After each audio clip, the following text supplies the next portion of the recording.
The first rumor reached Mara Vance before the official announcement ever did. Dock workers whispered about a ship that wasn't on any registry, one that drifted into orbit without being detected until it was already staring Station K9 in the face. No lights, no insignia, no visible cockpit, just a matte black hull that seemed to swallow the starlight around it. Most people avoided even looking in its direction. Mara, on the other hand, couldn't look away. She was on her lunch break when her datapad pinged. No alert sound, no identifier, just a blinking message window that shouldn't have been able to appear on a closed system. "I have a job for you. Come alone." There was no sender, just coordinates and a countdown. Mara wasn't important. She wasn't influential. She fixed broken vent systems and rewired old maintenance bots. Yet someone had gone through an illegal high-security bypass just to reach her. Curiosity was dangerous on the fringe, but so was ignoring opportunity, and the message felt less like an offer and more like a summons. When she reached the docking ring, the black ship's ramp was already extended, as if expecting her. No guards, no airlock protocols, just the faint hum of machinery unlike anything built in the last 10,000 years. A figure stood at the top of the ramp, half hidden in shadows, tall and motionless. "You're Mara Vance," he said, his voice strangely calm. He didn't offer a name, only a simple gesture toward the interior of the ship. "I need your skills." "My skills?" she echoed. "You bypassed 3 layers of encryption for a vent technician." "You're more than that," he replied. "And the job I'm offering requires someone who can adapt quickly and ask the right questions." She hesitated. "What's the job?" He exhaled slowly, almost regretfully. "Something no one else is qualified or foolish enough to do. If you choose to accept, understand this. Once we begin, there is no turning back." Mara stepped onto the ramp, pulse quickening. She didn't know it yet, but her life had already changed. The air shifted the moment Mara stepped inside. It wasn't a gust or a draft. It was something subtler, like an unseen pressure recalibrating itself to her presence. The ship felt aware, as though it exhaled after holding its breath for centuries. She paused just past the threshold, her boots sinking into a floor that looked metallic but gave slightly, like dense foam. A faint pulse ran beneath the surface, rhythmic and steady, too slow to be mechanical, too deliberate to be environmental. "Don't be alarmed," the man behind her said. His voice echoed softly in the hollow corridors, absorbed as quickly as it traveled. "The ship adapts to new occupants." "Adapts?" Mara asked. "Like life support adjustments?" "More than that." He stepped past her, his long coat brushing the walls, which rippled faintly at the contact. "It analyzes your biological signature, breathing, posture, temperature, and modifies its internal structure to optimize your comfort." "That sounds like a rumor, not science." He didn't answer. They moved down a corridor that bent too smoothly to be machined. No seams, no rivets, no panels. The walls had an oily sheen, shifting between shades of black and dark violet depending on how the lights, if they were lights, reflected off them. Everything was rounded, organic in shape, like walking through the interior of some colossal creature. "Who built this?" Mara finally asked. "A species older than anything the galaxy remembers," he replied. "They vanished before your ancestors left their oceans." His tone was casual, but his pace quickened as though eager to steer her attention elsewhere. Mara studied him as they walked. He moved like someone used to command, controlled, precise, but there was tension in his shoulders that betrayed a mind under pressure. "You still haven't told me your name," Mara said. "That's intentional. Is that supposed to inspire confidence?" "No," he said, glancing back at her with a faint, humorless smile. "Just honesty." They reached a chamber that opened like an iris unveiling itself. Inside, the room expanded into a circular structure with no visible ceiling. Instead, it rose into darkness, dotted with faint shimmering lights that flickered like distant stars. Mara couldn't tell if it was an illusion or if the chamber truly extended farther than the ship's external dimensions should allow. In the center of the room lay the object that froze her breath, a massive spherical device, half machinery, half sculpture, embedded into the floor. Thick, vein-like conduits extended from it into the walls, pulsing faintly. Symbols crawled across its surface, rearranging themselves in fluid patterns she didn't recognize yet somehow felt she should. "This," the man said, stepping toward it reverently, "is the core. Your job is to repair it." Mara circled the sphere, keeping a cautious distance. "Repair? It looks intact." "It isn't functioning," he replied. "Not completely." She frowned, running her hand over the floating interface projected just above its surface. The symbols reacted, shifting colors, recalibrating to her touch. The language was unfamiliar, yet there were patterns, mathematical, structural, purposeful. It reminded her of music translated into logic. "What's wrong with it?" she asked. "It's dormant, asleep if you prefer the analogy. Why would something this advanced be asleep?" He hesitated, and Mara didn't miss it. "What aren't you telling me?" she pressed. He stepped closer to her, lowering his voice. "The core wasn't shut down. It was sealed, locked by the original builders." "Locked? To keep something out?" He met her eyes. "To keep something in." The room suddenly felt colder. Mara backed away slightly from the sphere. The conduits leading from it seemed to pulse more vigorously, almost in response to their conversation. "You want me to unlock it," she said slowly. "I want you to repair it," he corrected. "The unlocking is a side effect." "And why me? You could hire any engineer on the station. You could hire a whole team." "Teams ask questions. Teams leak information. You, Mara Vance, you work alone. You're thorough, and you don't scare easily." "How do you know all that?" "I make it my business to know the people I hire." She bristled at the idea of being studied, but the truth was undeniable. She did want to understand this ship. It called to her curiosity in a way nothing had in years. But something else pressed at her mind, a faint whisper. She turned sharply, expecting someone behind her. No one was there. "Did you hear that?" she asked. The man stiffened. "Ignore any auditory anomalies. The ship occasionally echoes residual data. That didn't sound like data." "It was," he insisted too quickly. She stepped back toward the core. The projected symbols swirled, aligning into something more structured, as if reacting not just to her touch but to her thoughts. She leaned closer, the patterns reflecting in her eyes. "There's something inside," she murmured. He froze. "What did you say?" "I can feel it. Something aware." She swallowed. "You said the core keeps something locked inside. Is it alive?" His jaw tightened. "Define alive." "That's not an answer. It's the only one you're getting." The room darkened for a brief second, the faint star-like lights above flickering.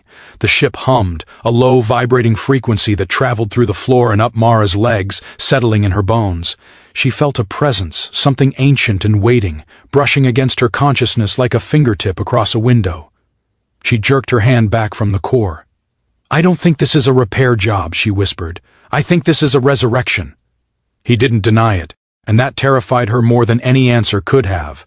Mara didn't sleep that night, not that she could, not with the whispers drifting through the walls of the black ship like echoes from another reality. At first, she told herself they were mechanical vibrations or residual data, just as the nameless employer had claimed. But machines didn't speak in full thoughts. Machines didn't sound mournful. Machines didn't know her name. Mara, soft, gentle, like a memory she never lived. She bolted upright in the small cabin she'd been given. The walls were smooth, seamless, and faintly warm beneath her fingertips, as if the ship itself were breathing. The corridor outside was empty, lit only by the pulsing violet glow that served as the vessel's ambient lighting. No crew, no footsteps, just silence, and the lingering whisper. She tried to shake it off, but curiosity gnawed at her until she couldn't ignore it.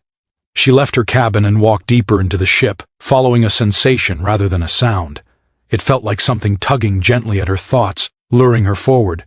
Past the core chamber, past the living quarters, down a spiraling corridor she hadn't noticed before. The walls changed here. They were darker, slicker, almost organic. Patterns flowed beneath the surface like veins. Mara slowed her steps, her throat tightening. The air tasted colder, sharper. At the end of the passage stood a sealed archway. She reached out on instinct, and the door folded open soundlessly, like petals of a steel-black flower.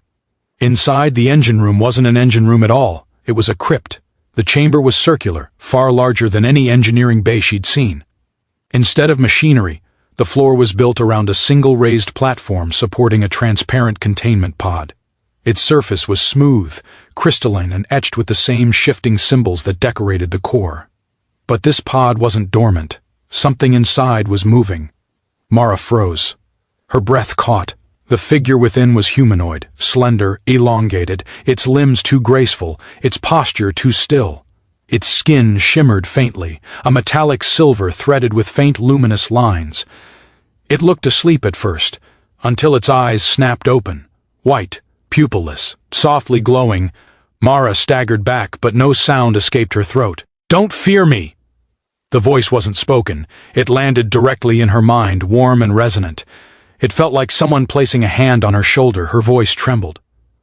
What are you?" The figure raised a hand and pressed it against the crystalline surface. The pod responded with a ripple of shifting symbols, like an ancient lock reacting to a familiar touch. I am the last memory of those who built this vessel. Its head tilted slightly. And you are the first to hear me in 10,000 years. Mara felt her heartbeat pounding in her ears. The employer! The man who hired me! Does he know you're awake? He suspects, the being replied. He has stood in this room, yes. But he does not hear me. Not like you do. She swallowed hard. Because I'm sensitive? Psychic? Because you're human. The floor seemed to tilt beneath her. The black ship, the core, the whispers, none of it had made sense. But this was impossible. Humans, modern humans, were not psychic. They barely understood dark matter, let alone mind-to-mind communication. You're lying, she whispered. The being's light-drenched eyes softened. No, your species once walked closer to the weave than any living race. You have simply forgotten. She backed away, shaking her head. This is insane, I'm leaving. She turned, but the door shut behind her, not with force, but with a soft sigh, as if the ship itself wanted her to stay. I'm not your enemy, Mara. And I'm supposed to believe that? She snapped, her fear cracking into anger. You've been whispering to me since I boarded. I whispered, because the one who brought you here intends to use this ship for harm. Her breath caught. He said he wanted to repair the core, to access its power. He wants to command it, the being corrected. He believes the black ship is a weapon, but it is not. A pause. It is a warden, a guardian, a prison. Mara felt her stomach twist. A prison for what? The being's expression shifted, sorrow perhaps or regret, for something far older than me. Her skin prickled. If that's true, why would you help me? Why speak to me at all? The being stepped closer inside the pod, pressing its hand against the barrier again. The light under its skin brightened. Because the lock is weakening, and your employer does not intend to strengthen it. He wants to break it, she whispered, to release whatever's inside. Yes. A low hum vibrated through the chamber, as if the ship itself agreed. Mara's mind raced. Why me? Why am I hearing all this? Because you can choose, the being said softly. You can restore the seal, or help him break it. Either path ends the silence that has lasted millennia. The room seemed to constrict around her, the weight of the decision pressing down on her chest. And if I make the wrong choice? She whispered. The being's glowing eyes dimmed, its voice almost tender. Then the galaxy will learn what the black ship was built to contain. Mara stumbled back from the pod, her heart pounding so hard she could taste metal. She wasn't repairing a ship. She was standing between two ancient forces, one imprisoned, one desperate, and whichever she sided with would shape the fate of countless worlds, and for the first time since boarding the black ship, she truly understood. She wasn't hired for her skill, she was chosen for her promise. Mara didn't wait to hear the rest. She turned and ran. The corridor outside the chamber twisted, the organic walls pulsing as though reacting to her fear. She could feel the ship watching her, guiding her steps even as she tried to flee blindly. The violet glow brightened in patches, dimmed in others, nudging her deeper into its labyrinth. The air vibrated, humming with tension. She didn't know whether the ship was trying to help her, or contain her. Her thoughts raced. A prison, a guardian, a weakening lock, and her employer, Ren Hallas, who had hired her with a smile too sharp and credits too clean, telling her that all he needed was a technician with flexible morals. She should have known then, she should have trusted her gut. But the pay had been too good, her debt too heavy. And now she was tangled in something older and larger than anything she could have imagined. A whisper brushed her mind again, softer now. Mara, choose carefully. She slapped her palms over her ears even though she knew it wouldn't help. The voice wasn't sound, it was thought, the ship, the being, the history wrapped in metal and memory. She felt like a puppet pulled by strings she couldn't see. As she rounded a corner, she skidded to a stop. Ren Hallas stood waiting for her. His coat was immaculate despite the ship's stale metallic air. His boots gleamed. His expression was the same calculated calm he'd worn when he hired her. But now his eyes gleamed with something darker, anticipation. You found it, he said simply. Mara stepped back. You knew there was something in the core, someone. I did, he admitted. But I didn't know it would speak to you. Humans shouldn't be compatible with its frequency yet. He tilted his head slightly. Interesting. She clenched her fists. It said you're trying to break the seal, that the ship is holding something inside. Ren smiled. It didn't reach his eyes. The creature imprisoned there is ancient tech, interdimensional, the last relic of a species that tried to rewrite reality itself. He stepped closer, hands clasped behind his back. Do you know what such a relic is worth? Mara's stomach nodded. You're going to sell it. No, he corrected gently. I'm going to control it. Why me? Mara demanded. Why bring me here? Why involve me at all? Ren's eyes gleamed. Because only humans can access the core's psychic interface. Your species was closer to the fabric of the universe once, though you've forgotten that inconvenient fact. He gave a small shrug. I needed someone who could hear it, touch it, activate it. Mara felt cold wash over her. He hadn't hired a technician, he'd hired a key. You don't understand what you're dealing with, she said. It isn't just tech, it's alive. Ren laughed. Everything is alive at some level. Besides, the creature inside is only one piece of the equation. The ship is the other. His tone sharpened. I intend to merge them. Mara staggered back. You can't. That thing said it was a warden, a lock, keeping something worse inside. Her breathing hitched. What if breaking the seal releases whatever it's guarding? Ren's expression finally shifted, annoyance. You've been listening to it too much. Of course it doesn't want the seal broken. But I'm going to be very rich and very powerful. Insanity is a small price. Before she could run, he stepped aside and gestured down the hall. Come, I don't want to force you. But I will if necessary. The core chamber won't open without you. Her breath caught. He was right. The door had opened for her alone. Mara shook her head. I won't help you. Ren's smile sharpened. You already have. The ship has identified you as a compatible interface. That means I can use you to unlock the final layer. The walls trembled. The lights flickered. The ship was reacting. Fear? Warning? She didn't know. A whisper brushed her mind. Mara, don't let him access the chamber. She squared her shoulders. If you want me, you'll have to drag me. Ren sighed. Very well. He reached into his coat and pulled out a pistol, compact, sleek, high frequency. Not lethal, but enough to incapacitate her long enough for him to use her hand, her presence, whatever was needed to open the core. He aimed. Before he could fire, the ship reacted violently. The corridor lights went black. The floor lurched. A deep, resonant pulse tore through the halls like the echo of a cosmic heartbeat. Ren stumbled, swearing. Mara dropped to one knee, gripping the trembling wall. The whisper returned, louder now, urgent. The seal is failing, you must choose now. Another pulse shook the ship, stronger, cracking through the silence like thunder. Ren regained his footing and lunged toward her. Mara, open the door! She scrambled backward. The ship roared, not sound but force, a psychic shove that hurled Ren against the wall. His gun skidded across the floor. Mara gasped, staring. The ship was protecting her, or it was protecting itself. The violet lights surged back on. The corridor straightened, stabilizing, as if bracing for what came next. Ren groaned and pushed himself upright, fury twisting his features. Mara, he snarled. Open the chamber or I swear. He didn't finish. A crack split the air, a sound like tearing metal, and from deep within the ship, something woke. Mara felt it before she heard it. A presence rising, ancient and hungry, pressing against the edges of the ship's psychic field, the imprisoned entity, the one the being in the pod had fought to contain, the one Ren was trying to free, and now, through the weakening seal, it sensed her. Mara, not a whisper, a summons. Her heart stopped. The choice was no longer between Ren and the Guardian. It was between the universe and the thing calling her name.